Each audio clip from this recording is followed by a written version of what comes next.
Hi, welcome back, Divergent Ave Podcast. I'm your host, Selena Thompson. Today, I thought that I would talk about some of the darker sides of ADHD that I personally struggle with. And I notice that I struggle with a lot of the traits of ADHD more in the school holidays. And I feel like a lot of people can relate to that. Now I know what it is. I mean, before I was diagnosed, I really kind of had no idea what was going on. Like, you don't, right? You just think, you're standard overwhelmed or something like that. But now I can identify what is going on. And yeah, the school holidays just really brings out a lot of the negative stuff that kind of takes me back to the days before I was diagnosed and before I was medicated. Everything is kind of pulled up to the surface. I feel like I'm really back to that ground zero. And I know that in the past, I've spoken more, kind of like the empowering traits or owning them. And it's all like, haha, funny, but sometimes it's really haha fucking hard. I know you get it. So I have just written down a list of some of the things that I can share that have really just been going a bit haywire lately and have been really frustrating. And I want to see if any of you guys can relate. You probably can. Okay, one of my top struggles lately, which is always going to be a struggle that will always come up, and that is dealing with day to day life admin. And that is things like replying to emails, reading emails properly, replying to text messages, picking up a phone call, ringing someone, paying an invoice, doing the washing. Like, this stuff is always going to be a struggle, I know, for me. Some days might be better than others, but I know that that's always going to be there. And I know that it gets exacerbated during the school holidays. And that is just from the overwhelm, and that is from the inability to effectively task switch. So, hey, I want a snack, back to writing an email. Hey, I need help, back to writing another email. It's really hard for us to do that. And now I know what it is, but sometimes it doesn't really make it go away, or it doesn't make it, less frustrating.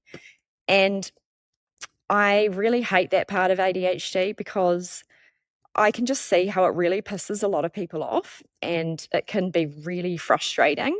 And to get the follow-up emails or to get the follow-up texts, I mean, you already know how it looks and you don't know how to really explain it. And then you also have to spend so much of your time thinking of an excuse that sounds valid as to why you just haven't replied to a simple message or you haven't picked up a phone call.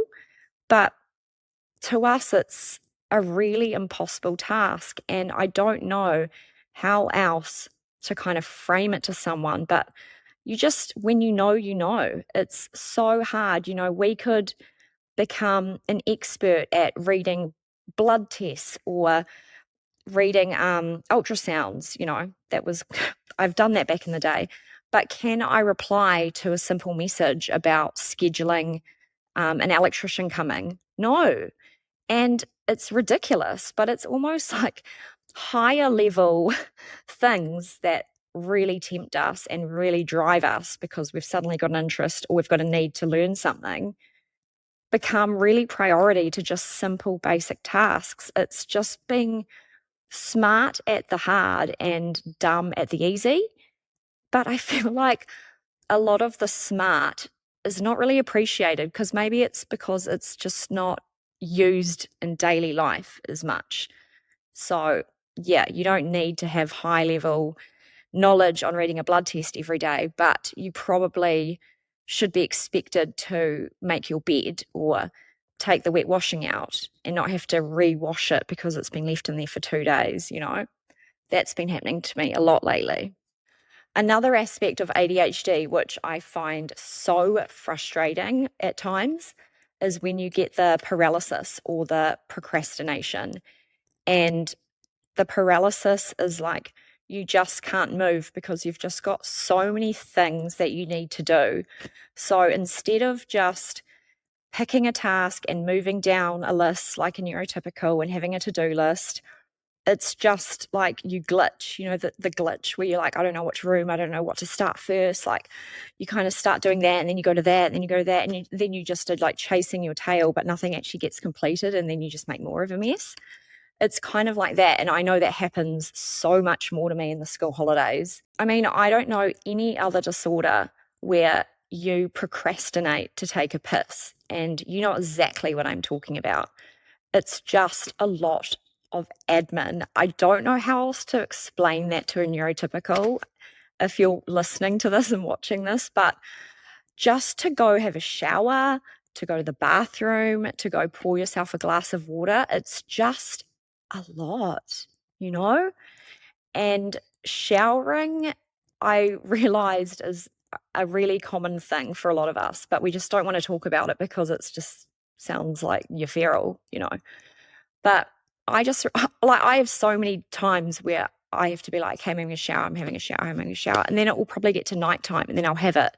Like, I know that you get it, right? And it's just really frustrating. And then when you do have the shower and you get out, then you have to be in the towel and then lie on your bed for a bit, It's just, you can't just seamlessly move from putting clothes on, then drying your hair. It's like you've got to have all these like little rests and it can take so long and it looks like you're just lazy and you're just doing nothing, but it's just like you're mentally prepping yourself, and the whole time in my head at least, I'm like, okay, like you got one more minute, and then you've got to get dressed. It's torture just doing simple life admin, you know? And also the paralysis gets worse and the procrastination gets longer the more you have on your plate. And so instead of effectively going through the list of things, you almost jam up and then it just gets backlogged. And then the backlog just adds to it. It's this really horrible cycle. I mean, the only thing that I can do to get myself out of that is say to myself, okay, I'm just going to do one thing today. And it might be, I'm going to put the washing machine on. And you do that and you're like, wow, I've done it. And then you might be like, okay, I'm going to fold the laundry. It's like, oh, I've done that. Wow. I know it sounds ridiculous to anyone else that doesn't have ADHD, but it's a thing, right? And it can really get you down when you're not in the right frame of mind to kind of deal with it in a humorous way like we usually do. It can just add to a lot of stress and the avalanche or the snowball just keeps on rolling down the hill. Another thing that ties into the paralysis and the procrastination is a deadline.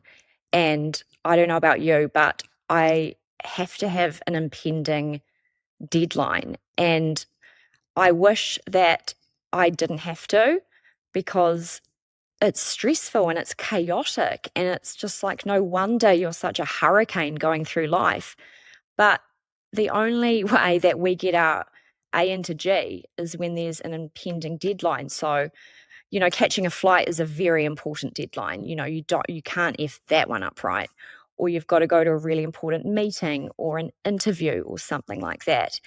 Suddenly we can bring it together, but we're still cutting it really fine. I mean, I just know with myself that anytime it's a work deadline, I'm pushing the boat really far out.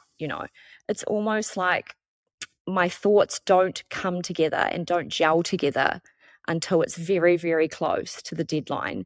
And if I try and do it too early, it's just crap. It's just not even my best work. It's just so frustrating at the end of the day again. But the thing about working so close to a deadline is we burn ourselves out. We will pull all-nighters. I mean, I frequently pull all-nighters to put an episode out. I've had like 2 weeks or something like that to really get it together. I had so much time, but the thoughts just weren't there. Or when I have recorded an episode earlier and then had time to edit, it just was really flat and I really didn't like it. And the best thoughts come the night before. I don't know. And then that just leads to burnout, doesn't it? And I just feel like we're all living this life of just a cycle of burnouts and deadlines and stress. And we're just pure, beautiful chaos, really. Another thing that I really despise about my ADHD is the issue of sleep. And I like to call them subtypes, but I know some subtypes just seem to have no problem sleeping. And I'm really, really jealous. But ever since I was a child, I had problems sleeping. And it would always get worse during the school term because I hated school obs. And my mind would just be running, and I would be so stressed as a little girl and figuring out how much sleep that I could get and watching the hours count down. And it was just always a stressful thing. And then being so tired in the morning because I don't know about you, but I'm not really a morning person. My brain starts to really dial up closer to midday or later into the evening. And I know that that is quite common in a lot of neurodivergent. I know for me, I think what it is that no one is annoying me. I'm not getting any messages. I'm not having to worry that I'm going to have to get a call from like the school or daycare or work or anything like that, because when it's the daytime, that is always in the back of my mind. Like, okay, I've got to be aware that I might get a call, I might get a message, it might be really important. I'm going to have to drop everything. And because of that, that really prevents me like just focusing 100%. Whereas at night, it is like the world is dead, and I fucking love it because there's no cars. I can't hear anyone. There's no phone calls, no messages. I can really be in the zone. And that's hard because the world doesn't operate on that kind of schedule. I wish they did, but I really struggle to wake up early in the mornings. I really do. And I mean, that's probably a really good thing about the school holidays is that you don't have that time pressure, but that's just the way I am. I mean, for me to get to sleep for as long as I can remember, well, I couldn't really be medicated as a child for it, but I have to either take quetiapine, melatonin, I have to listen to some kind of like white noise. If it's really bad, I have to listen to a hypnosis. I have to get hypnotized to go to sleep with medication. That's my brain is so like like that. And I've tried so many methods. I've tried the exercise, I've tried, I don't know, those sleep teas, just everything, right? You know, we're not morons, we will try anything. But I feel for me, it's a real circadian rhythm type of thing. And I know that there's a lot of research out there, and they have looked at the brains of neurodivergents and the issue of sleep because it can be quite a common problem for us to have coexisting sleep disorders. And I know in general, they have kind of realized that we do have differing circadian rhythms from neurotypicals, which is really hard. And I don't know if you've heard about this, but I looked into, I think it's called the night watch theory. And it's basically looking at how our brains or neurodivergent brains have not died out over the evolution of our species. And if it wasn't kind of a trait or an advantage to humanity, it would be more likely to be stamped out, you know. But the reason why they think is because our brains would have been the type of people, you know, back in like the cave days that would be on the night watch, would be like the Jon Snows, you know, because we come alive at night and we could hear a pin drop, you know, and we would alert everyone. And I actually think that I would be really good at that job. It's just really interesting because it's funny how a lot of us just can really fire all cylinders at night. I'm not saying all of us do. I know some subtypes. I just call them subtypes, you know, because we have all different flavors. They can just go to sleep, and I'm really jealous of that. But for me, sleep is always going to be an issue that I battle. And when I've got a lot on my plate, whether it's emotions or work or stress or interpersonal relationships, then that impacts my sleep. So that's really cool. The shit thing is, when you've had an all-nighter and then maybe after that you've had some nights after that, which is also not enough sleep, you really feel it. It's that kind of jet lagged feeling, and that actually colors your whole world and that impacts your behavior and your emotions and your actions. And because you're not thinking properly, it's like the Snickers ad. You're not you when you're hungry. You're not you when you haven't slept enough. And even when I get into those spaces, sometimes I'm fighting, like one side of my brain's fighting the other side. It's like, no, no, no, no, no. Like, this is valid. You should be really upset about this. And the other side is saying, you haven't had enough sleep, bitch. You just need to chill. And I still have those moments. I've been through this so many times, you'd think I'd learn, but there's one side of me is like, no, don't listen to that person. Don't listen to that side of your brain.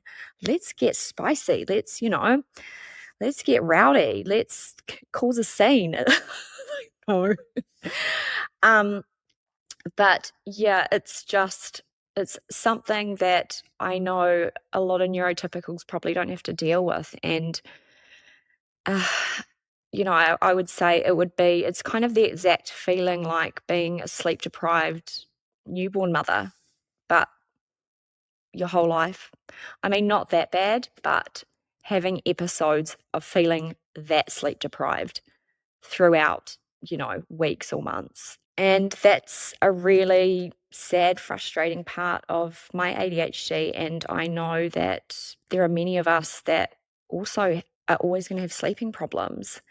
I get really frustrated and really down about it. And I just wish that I could turn my brain off and not think so much. And I think it's because I was diagnosed with the combined type, so the hyperactive and the inattentive. And the inattentive really awakens at night, and that's the inside the brain. And what can you do, except try your damn best, like we all are doing.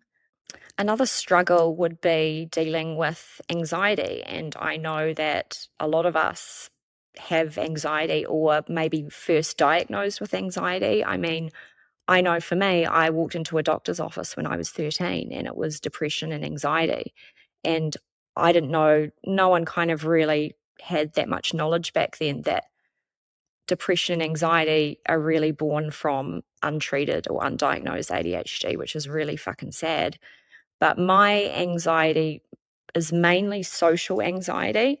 I mean, I don't have anxiety about a disaster happening or something like a crash or an accident. If anything, I'd be like, oh, I was made for this moment, It's not about that. It's social anxiety because I can't even name how many times I have put my foot in my mouth by accident and I have said something that has come across rude or crass or offensive or blunt, and I absolutely didn't mean to, because you know how we just blurt things out because we don't have a filter. And then especially these days when I like to think of myself as I'm going to be me and I am not going to mask as much, but you're going to get into trouble a bit more. And that's really heartbreaking. I mean, I can think of so many examples where I've said something that was not meant to be mean or rude, and it's been taken that way. And I know a lot of us do that. And that feeling of like something comes out of your mouth, and unless you are maybe with other neurodivergent people and they would get it, right?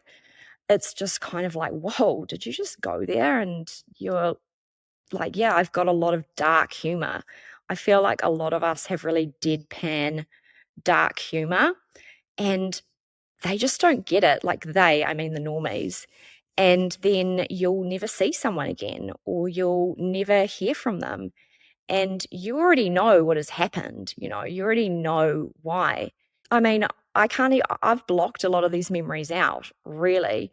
And it's funny because the things that have gotten me into trouble have been really, I guess, interpreted like it was being subtle, passive aggressive, like, oh, you just made a really slight little dig. But I'm like, oh no, if I was being malicious, you would know about it. Like, you would know about it. There would be a neon, there would be, red tape around it. You would know if I was coming in hot and heavy for you. I don't do subtle. I don't do subtle passive aggressive. That's where you're misunderstanding that. But I think it's because a lot of neurotypicals do that subtle passive aggressive shit. It's like, no, I'm not doing that. If I wanted to tear your head off, I would. So yeah, that can be really heartbreaking. And um it's just always going to be something that I struggle with. And because I know that about myself, right, that gives me social anxiety, because if I'm going to an important thing like meet the teacher or parents' night or meeting some new people or work stuff, I freak out. I'm like giving myself this pep talk, like, don't say anything dumb, like, don't say it, don't say it, don't say it, don't try and be funny, don't fill in the convo with awkwardness. Like, that is what stresses me out, social anxiety. And it can be so debilitating that sometimes I can't go to things because I'm so scared I'm going to fuck it up, especially when it comes to school things with school mums and, that crowd. And I just don't gel. I mean, I know I don't, but I get terrified of going to those things because I'm like, I don't want to ruin it. And then my daughter gets excluded because everyone thinks her mum is like this really rude nut job. Do you know what I mean? And unless you find your kind, that can happen. So social anxiety for me is a major, major block. Another thing that ties into that I struggle with is dealing with women and girl groups. And I've never survived girl groups, you know, throughout my whole life, like, pretty much. And I never really understood why until I realized what it was, because I know a lot of us women, we don't survive the she-wolf packs. And I think a lot of it is because, we are really sparkly and we can be really funny and original and authentic and really humble, and we take the piss out of ourselves. And that kind of like energy is like, whoa, like how are you all good with like just fucking laughing and making light and just, it's kind of like you do have a special kind of energy about you. Like, I can always pick us out of the crowd, I always can. And nice and forgiving and non-judgmental. And I don't know about you, but I feel like it can often land a target on your back.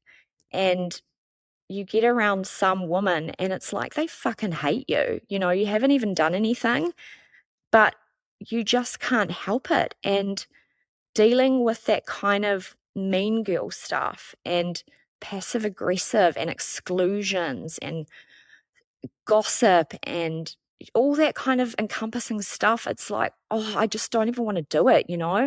I don't even want to get into a girl group or go to a girls' dinner with lots of people I don't know, because I'm like, I know that I will be the weird one out and it won't end well for me and they won't understand me. And so sometimes it's better for me to kind of keep away and just keep around like a small group, or we're not even a group actually, just a small amount of people in my circle that I will see individually, because of social anxiety of being misunderstood by most women and then being a target of most women that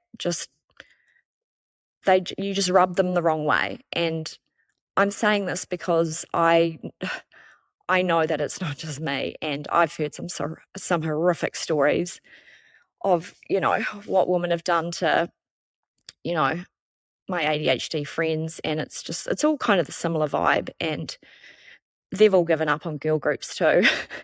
But that is why I have social anxiety. And I know that social anxiety can be a huge part of ADHD. And, it sucks having that feeling, like it really does, having to turn down offers or having to take a lorazepam to go to a kid's birthday party because you're so anxious about what the outcome's going to be. And it's actually really stressful. Um, so yeah, that's a massive part of my dark side of ADHD. I would say it's still, I think it's always going to be something I battle, but hey, we keep battling, don't we? Another dark side of my ADHD is dealing with depression.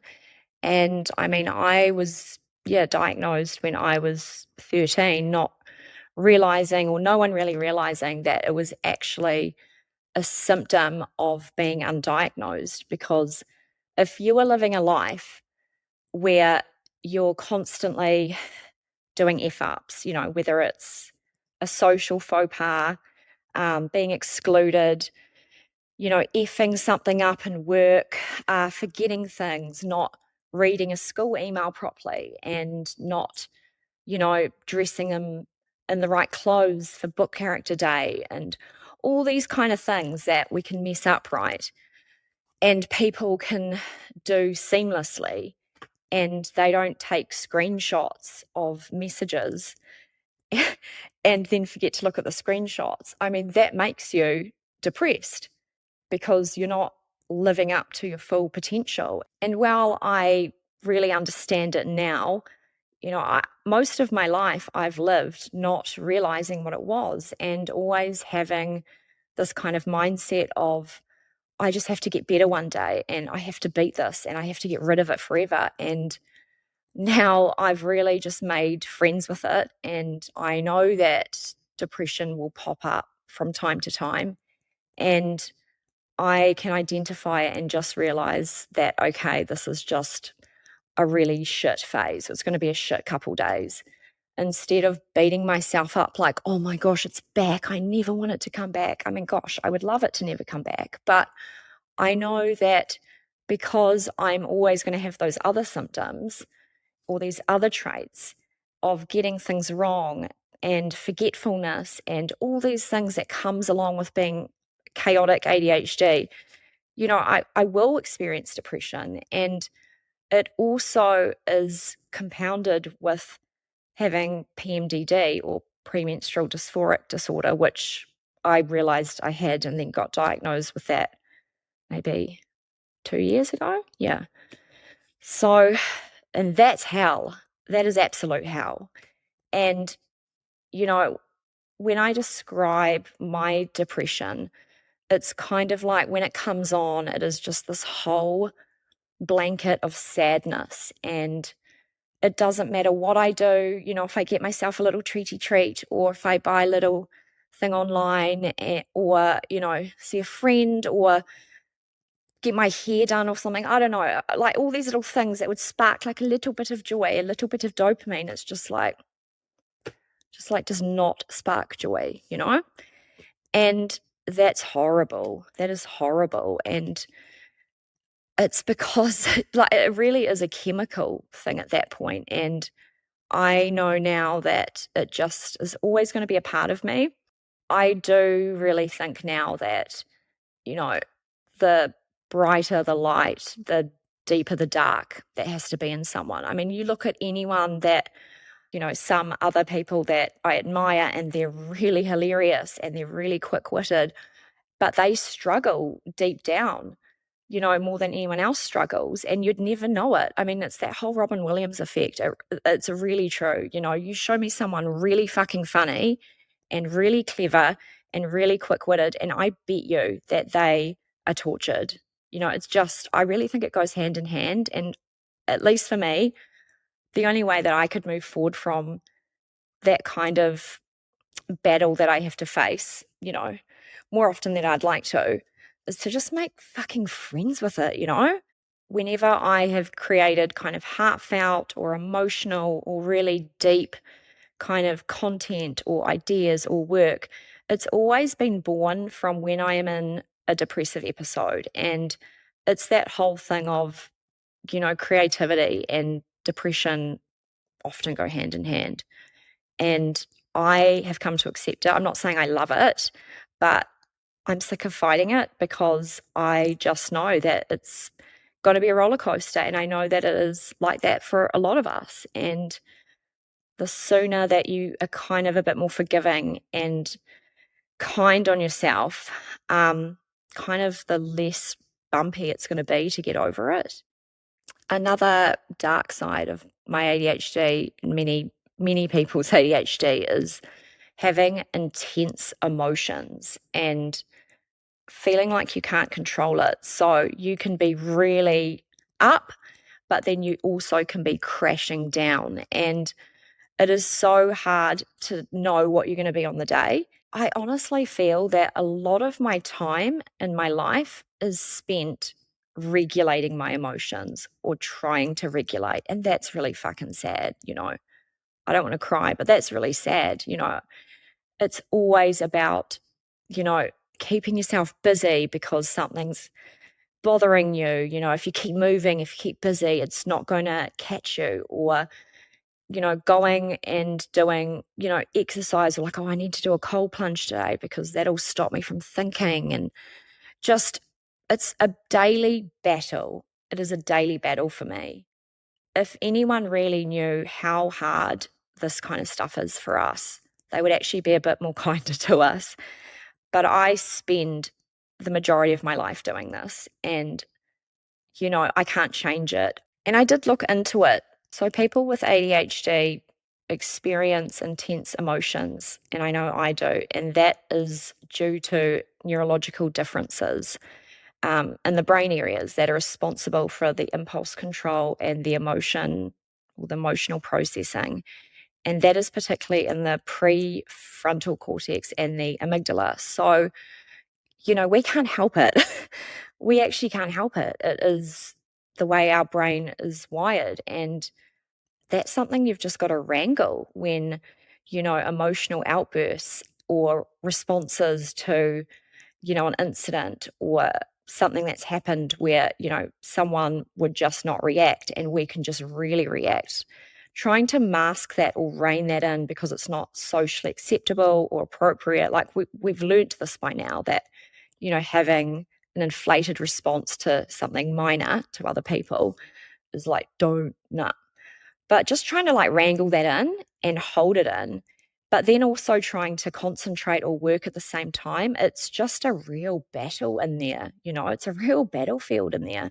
And while I love that simple things can make me insanely happy, like I see a rainbow, I see a cloud, or someone got my favorite snack because they remembered, and I'll be like so happy to a happy dance. But then I can just be really sad. I can watch a video of something emotional and I'm crying, and then I'm like thinking about how humanity is doomed and I'm going to a spiral.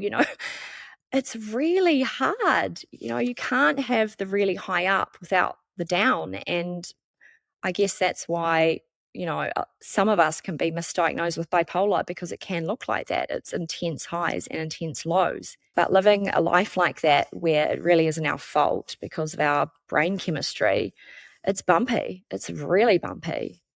I mean, it's not boring, but it's just a bit bumpy, if you know what I mean. And some days are always going to be better at dealing with, the emotions than others, but it is something that is a constant, exhausting battle, definite dark side a lot of the time.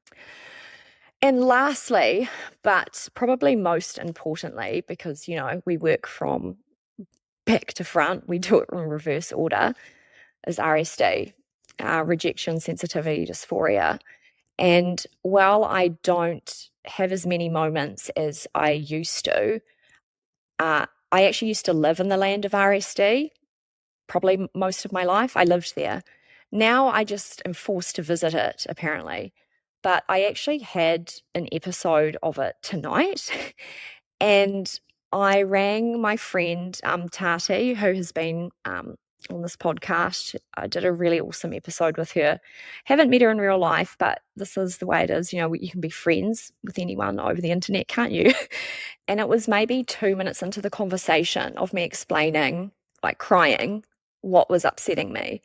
She said very gently, I think you might be having a bit of RSD. And I mean, thankfully, I didn't get RSD from that RSD comment, but it was it came from someone that I knew experiences it, so another tribe member, and I was like, "Yeah, I think I am. I think it is the RSD." And then she just gave me a really good pep talk, and then, I don't know how long it took, but I was soon laughing, and then I realized what it was and what was causing it, and just go to sleep. It's gonna be another day, and, um it got me through it. But oh man, I used to just live there. And uh, to me, RSD, when it gets triggered, mind you, it can get triggered in different phases, or, whatever else is going on in my life. So when I am going through a PMDD week, which I usually isolate from the world, that is when it would peak. So I just could not handle getting, maybe a bit of like constructive feedback or criticism, or kind of like a message with a full stop, like that is not the week that I could probably deal with it. Because it's at its peak, and that is the hormones, fucking hormones, right? And then maybe I haven't slept enough. That definitely impacts RSD. Maybe I haven't eaten enough. Maybe I've dealt with too many assholes that day. That can happen too. And you've just really had enough of it. All those things that, you can't like make sense of. And then it just takes one little thing and you're sent into this RSD spiral. And I know for me, what will happen is more often than not, depending on who was the alleged imaginary or real perpetrator, I will get upset or lash out. Like, have you ever had an RSD lash out, crash out? Because, man, it actually makes me really sad about moments in time where I've lashed out at people where I felt really rejected or really hurt. And, sometimes it was valid and that's fine. I was entitled to do that. But other times, maybe, a week's gone by and you're like, that was pretty bad, wasn't it? Yeah, it was bad. And I know that it's not just me. I was talking to a few other ADHD people about this whole the lash out, crash outs, and you look back and you're like, how did I interpret that message that way? You kind of come to at some point and you're like, wow, I'm so dramatic. That who was that? And it's really sad when I think about some people that I've lost along the way in this journey, or, maybe like love interests or friends or something like that, where I've been really regretful of a lash out, crash out. And even though I've, apologized, it's just like, no. And that's heartbreaking. And I know that that's just not me that happens to. And again, that's really tied into our brain chemistry and emotional regulation, or, you're not able to regulate in that moment. And, just I get so defensive and I just get so savage because it's like, oh yeah, here we go again. Like get up on like your hind legs almost, just like you want to fight. And then when you calm down, realizing like, whoa, that was so over the top.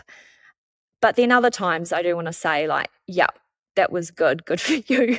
That was still bad. And I think sometimes it can be really hard to distinguish in the moment of, is this valid? And am I really just standing up for myself and not taking shit lying down?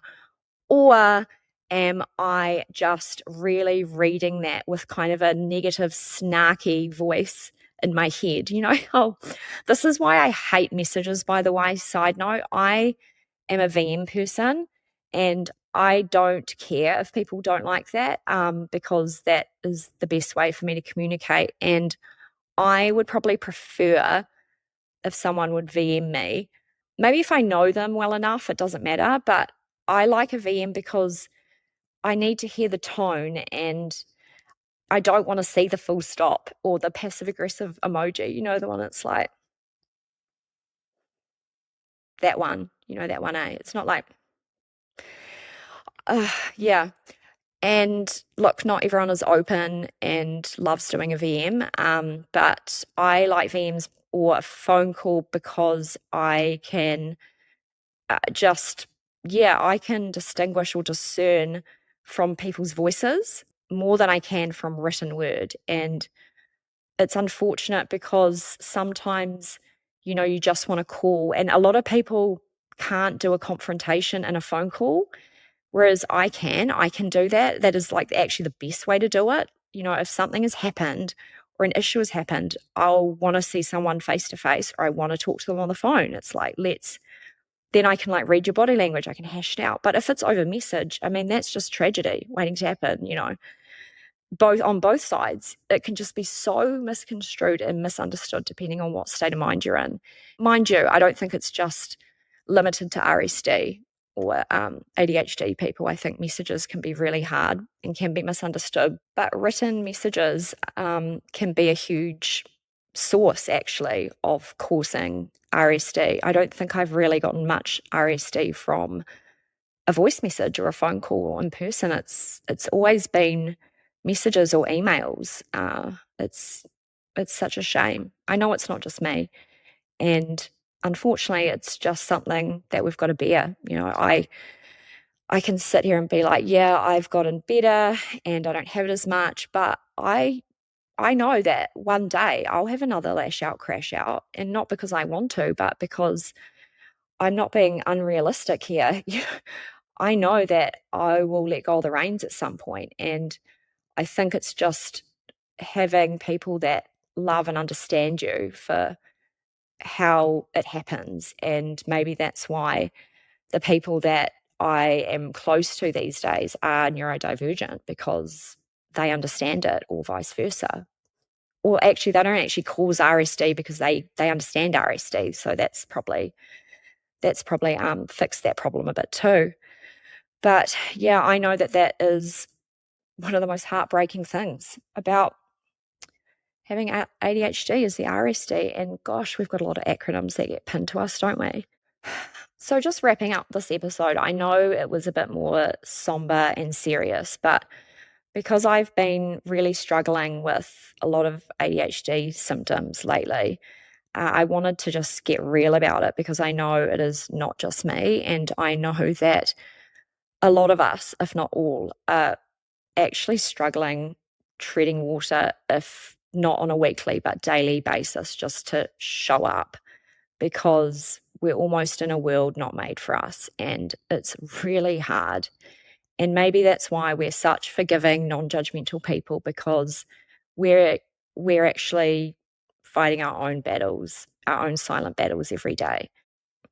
If you can relate to any of these struggles or any of these issues that come along with the ADHD life, I hope that this just gives you a little bit of refreshing honesty and peace, because I promise you it's not just you. And the worst thing in the world is feeling like you're the only person that is struggling with every day-to-day life. I know how that feels. That's the whole reason why I started this podcast, because I know how that feels. And there is nothing better than hearing someone talk or relate to these kind of little silent battles that you have, whether it be every week or every day, because you can't get into the shower, or you can't pick up a phone call, or you can't reply to a text, and you just feel like a bad human being and you can't do life. I see ya, I feel ya, and I hear ya. And thanks for tuning in, and I will see you next week.